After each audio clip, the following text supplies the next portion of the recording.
Alright guys, welcome to Gaming Instincts TV. We're going to be talking about the Division 2 with... My name's Terry Spier. I'm the Associate Creative Director at Red Storm Entertainment on the Division 2. Awesome, man. How's your E3 so far? It's brilliant. I love this place, man. It's a big party. Were you at the Xbox briefing seeing your beautiful game course. show up on for the first time in the world? Had a great time. I was there as well. Alright. And I was like, oh, Division 2, and it doesn't have snow. That's a good thing. Yeah. That was actually interesting to see where it was going to go. Yeah. So why did you guys decide to go with more of a jungle feel, more like forests and like nature? Sure. Well, I mean, we had to figure out a way. How do you top Manhattan? Right. I mean, Manhattan is an amazing city, right? And just doing that one-to-one recreation in Manhattan was a lot of fun. And so we were like, where do we go? DC, baby! I mean, like the landmarks. And so once we found DC, then we thought to ourselves, all right, how do we want to progress that story, right? So 7 months from now, what's it going to look like? Bodies in the streets, you know, vegetation overgrown, you know, like just that humidity just creeping up and just like, oh my God, the storms and the lightning and all that business, like creates for a beautiful palette for a wonderful game. Right. So there's a lot more bright colors. Yes. Which is awesome. Yeah. I like seeing bright colors. But you still have that post-apocalypse, right? A little bit of it. Well, you know, I think I wouldn't classify us as post-apocalyptic because, you know, then you start creeping into things like I Am Legend, right? That was a movie that was post-apocalyptic. I like to consider The Division as sort of mid-crisis. Mid-crisis. Yeah. In fact, when you arrive in DC, everything's sort of on the knife's edge. Like if you fail, everything's going to collapse, right? And so it's just about to be terrible. And sure, I mean, a global pandemic has occurred, but not everything is defeated, right? The Division is still around, and your actions will tell the story. Right. Is this a direct sequel in terms of storytelling from Division 1? It's a new story. Oh, it's a new story. The green poison is still around, and I'm not going to spoil anything as far as narrative goes, but we're exploring a lot of different things in this one, and you'll probably recognize some stuff, but it's new. So, if story-wise, do you think it's or would you say it's parallel to the first Division, or it's the past? It's just completely something different. It's definitely in sequence. You know, in sequence. You're playing as a new agent, right? So you're a veteran agent that was activated before the time of Division 2, and so you're war-torn, right? You've seen some shit. And then you get the distress call, right, from DC. That's where the Shade headquarters is, right? So you go there and you find not good things. And so it's definitely in a timeline, right? And so everything that happened in Manhattan, you can even consider that your agent from the first game is still in Manhattan busting ass, right? And so you're exploring what's happened elsewhere, and the first time we're doing that is here in DC. Right. So here's a very big question for you. Ooh, I'm ready. You ready? Yep. Brace yourself. So, Destiny 2 came out. Anthem is on the rise. And I think you guys are going to be coming out in spring. You know, Anthem is coming out the 22nd. Destiny 2 is getting its Forsaken expansion, because the game is obviously Forsaken at this point anyway. To begin with, in most people's opinions. How do you guys believe the Division 2 will be living upon these two other games in terms of, like, you know, coexisting? What do you guys offer something different as opposed to, like, Anthem or Destiny 2? Because, you know, that game kind of breeds into that genre. You know, people, when Destiny 1 came out, when Division came out, I will never forget, yeah, this is better than Destiny. And then what will happen is, and I'm going to be honest with you, because I played the game hardcore when it came out with my buddies. We did all the intel, we did all the collectibles, and then we just kind of hit a brick wall, and we were like, okay, well, this is not really fun anymore. I love the genre. I absolutely love it. It's a good genre, right? Yeah, exactly. So how are you guys looking to compete with that and make this better than last time? You know, we compete with ourselves, actually. Right. That's a big thing for us. We looked at all the things we did over the last 2 years and said, okay, how can we improve, right? Because we are the ones pushing ourselves forward for the improvement. So it's just, we're focusing on ourselves. We're focusing on the Division 2 and how we can touch every single system and improve upon all the things that we got feedback from the community. And of course things that we wanted to improve on as well. So it's been a fantastic journey. Awesome. So you don't really look at all the competitors so much and what they're doing. Do they influence you in any way, the development in particular? As a gamer, I love to play all the games in this genre. Without me too, a doubt, right. As but a it's like, what are you in the mood for? Yeah. As a developer, we focus on our tasks. We focus on all the things that we're driving towards. Awesome. Did you like Anthem? From what you saw? I haven't played it. Yeah, you haven't played it? Okay, but from the trailers, you've seen them? It's going to be exciting. It's going to be exciting? That's cool. Awesome. So, what's different in this Division in terms of gameplay as opposed to the first one? Because when I watched the demo, it looked very familiar. which to me was it's more of the same. And I wasn't sure like if it appealed to me that much. The one thing that I did really like about it is there's a visual upgrade, of course. Of course. There's the new theme, the new environment, new world. So it's fresh not to look at snow, but the core gameplay itself seemed like kind of samey. Or what would you guys? I don't know how much you wanted to show, or if there's some things that we haven't seen yet, or you're probably hiding.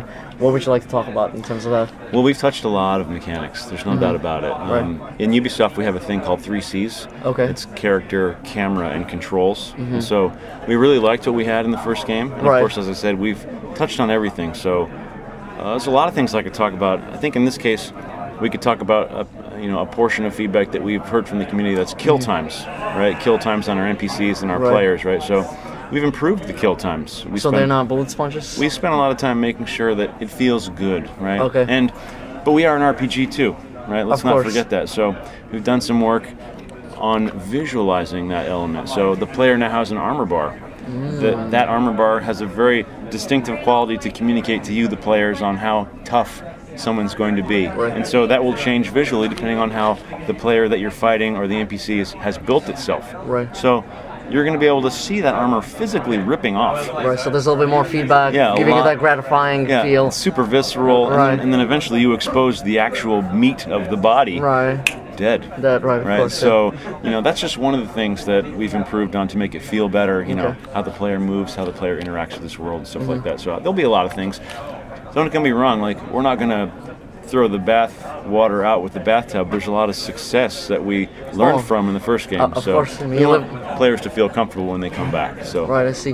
What about mission types? Any kind of new mission types? And I heard the big thing you have is now raids, Raids! which is what people really wanted Yeah, for absolutely. a while. So I mean, can we talk a little bit Yeah. about a raid? Well, we wanted to have something that's going to be like the ultimate cooperative experience, right? Right. We wanted to push the limit and take, 8 people. Eight right? people. That's Okay. Maximum, right? Yeah, that's like, okay, you got 2 4-man groups. Let's rock and roll. Let's cooperate. Right. It's perfect for the clans feature, right? Of Build course. your clan together. Let's go raid. Let's do the ultimate thing.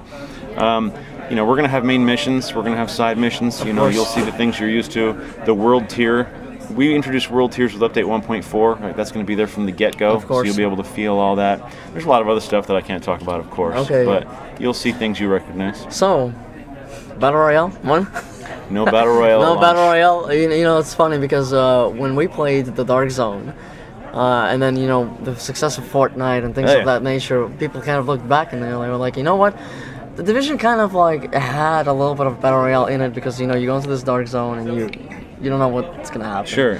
But I think the biggest problem with the Dark Zone back in the day was like the griefing, and there was very easy ways to exploit it, or if someone would where you would shoot someone on accident and you were like marked forever, and it would cause chaos, and it was just kind of, for a lot of people, it wasn't really fun to go into there because someone would troll you just to get shot so that you get marked to get killed. And how are you guys handling a little bit of that or balancing? I don't know if you're really talking about the Dark Zone, but yeah, there's a lot of questions that people have. I mean, you mentioned BR real quick before we talk about anything with the Dark Zone. I Right. mean, Survival really had a sort of battle royale feel Of course, to it, and of course, yeah. that was something that was near and dear to us that Right. people had a lot of fun with. So I think, it'll be interesting to see how we move forward with that. It was well received. So I know a lot of fans would love it if we did that again, and I wouldn't say that. I think that exploration is something we're interested in. It's, a survival-esque type thing. see. But on the Dark Zone, right? Right. We had a lot of fun with the Dark Zone. It was A good experiment. it was an amazing social sandbox, Right. And that's what I loved about it. And of course, over time it evolved. I think it was it 1.6? You're gonna have to forgive me. I don't know if it was 1.6, 1.7, or 1.8, where we changed the rogue toggle a little bit and did some Right, things right. to change, how players could toggle rogue and so on and so forth. So we have learned, as always, a tremendous amount from the community and listened to the feedback and saw how the gear game played and all the things that we've tried with normalization in the first game. Right. All right. These are all elements that we're going to take a look at, analyze, listen to the fans more and more, and then kind of figure out, okay, where are we going? Right. There'll be a Dark Zone experience in Washington, D.C., but that's as much as the info I'll give you now. Obviously, it's going to be fresher and Oh yeah, better. Refine, baby, refine, We're refine, looking forward refine. to it. Are you guys doing a beta or anything like that? Oh yeah, yeah, absolutely. Awesome. I mean, I think the beta signups are already open. They're already open? Yeah, I mean, it's Cool. from what I hear, it's crushing too. People are signing up. Keep signing up, people. Let's go, let's go, let's go. Right. Like we want to make sure we use that beta and a few other tests just to make sure the back end is going to crush. Make sure that the online infrastructure is in place for the kind of players we know we're going to get. So I have a few more important questions if we got some time. No, that's up to that guy. I don't know. Oh, okay. A few more, yeah. Okay, so you guys did pretty good with PS4 Pro and Xbox One X when it came out. I remember I booted the game on PS4 Pro. I was like, wait, what? Like, this looks actually a lot better. Thanks. And good job on that one, Thanks. because some PS4 Pro enhancements or whatever are not as good as compared to maybe to other developers. But that's another story. So it seemed like you guys kind of cared about actually making the game look better as much as you could. Yeah. So I'm assuming that's going to be the same story here for the Division 2, and you're going to enhance it for the Xbox One X. And are you running it on 4K 60 for that, or I don't have specific details on the technical stuff. I know the art staff's going to push as hard as they can. Right. I mean, you saw the environment, right, and the kind of things we want to do with summer and stuff like that. Right. I know they'll do everything they can. The PR might have some more details on specifics like 4K and stuff. Cool. Awesome. And the game is coming out on PC, PS4 and Xbox One. On March 15th. March 15th. Oh, 2019. Okay. 2019. I see. Yeah. It's coming up. Right around the corner, baby. Spring is pretty packed. Yeah, it is. It's going to be a crazy time. Yeah, it will be. Awesome. Perfect for gamers, right? Too much to play. Actually, it's way too much to play. Rage 2, Devil May Cry 5, Anthem. There's 4 games on February 22nd. Nice. Yeah. Not nice for my wallet. And my time when I'm trying to cover all of the games, like that's the problem. Yeah, you need 96 hours in a 24-hour day. Yeah, so if there's one thing you would like to say to the fans of the Division, what would it be? Good question. I think the Division 2 is the next evolution of open-world online RPG shooters. Honestly, I think what we're doing is going to blaze a new trail for the genre. And then just wait till summer. I mean, it's going to be amazing. Wait till summer? You mean spring? I mean summer in DC. Oh, summer in DC. Oh, that's what you meant. Yeah. Okay, I was like, I thought you were talking about the release date. No, it's going to be hot. It's going to be hot. Yeah, that's it. Awesome, man. I'm glad to hear that. Yeah. Thank you guys so much. Thank you. Nice to meet you. Nice to meet you, man. Yeah. Thanks so much.